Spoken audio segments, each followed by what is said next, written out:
مونږ چې کوم د منډه چاخي یو کا منډه چاخي یو سرکار منډه چاخي نه یو پوه شو نه ځان سرکار منډه چاخي جوړو باندې الحمدلله خیبره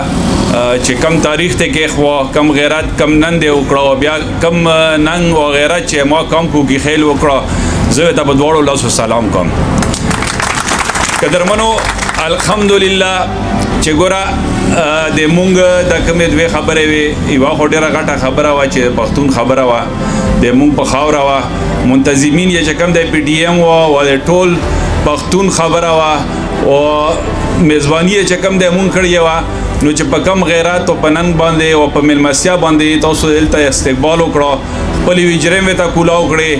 او چې کم مطلب ځوانان او مشران خبره چې زنانه کم مطلب شیلینګ وشو کم ډازه وشو په خلکو باندې د کم ټیکونه وشول او زنانه چې کم وبرو باسلې پوي شو خلکو لا او مشومان چې کم چړکاونه کول په لیاره باندې او ملمنو د کپڑے وړي او وینځلې نو زه مشکور یم زه ټول خیبر او کم کوګي خل چې کم د مشکور یم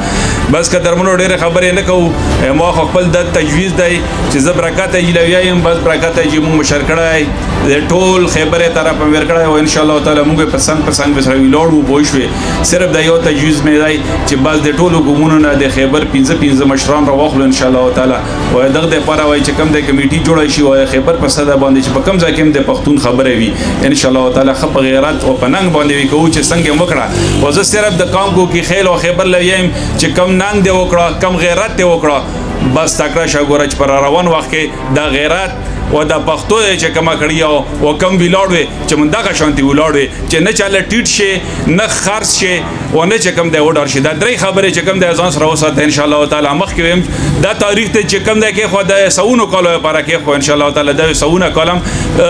دا سوله کار پاس ان شاء الله تعالی دا یادېږي چې کم دی او صرف ډېر په موازرات باندې خلک چې اختلافات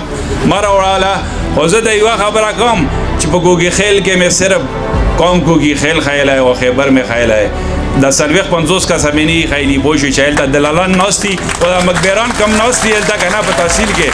دا منی خیلی بوشوی دا ایلتا چکم منڈے لگی گی کنا شپے پا دوے باجے باندیم چکم خبر کی گی دا پختون خلاف و خیبر خلاف و کوگی خیل خلاف تو سولی دل چه مون دری درنے وشو پا دری سالور کالا کے و یا پختون غٹا جرگا وشو تاریخی جرگا وشو و دغو دلگان و دغو مقبران چکم دے دغ کوگی خیل و دغ خیبر و دغ پختون چکم دے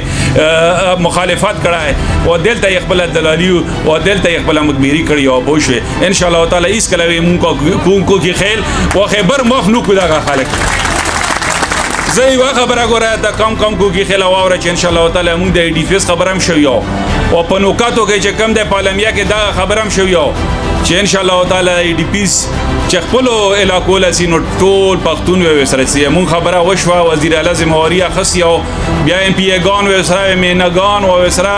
ډي سي چې کوم درغله کوم په ګل په مانس کې چې کوم د زمواري واخص ان شاء الله تعالی یو ځای کولاو شو تور سفر او ان شاء الله تعالی چې نور نوټیفیکیشن کوم وشي په ماغه نوټیفیکیشن باندې سو کچره رکاوټ کې جوړ کړو زه بیا د ځانه کال ور کوم ان شاء الله تعالی چې ټول پښتون و دلته راسي او بیا چې کوم د دغه ځانه مرچی او روزګار هغه خرواله سره لوي کا خیر وي ته رسیږو ان شاء الله تعالی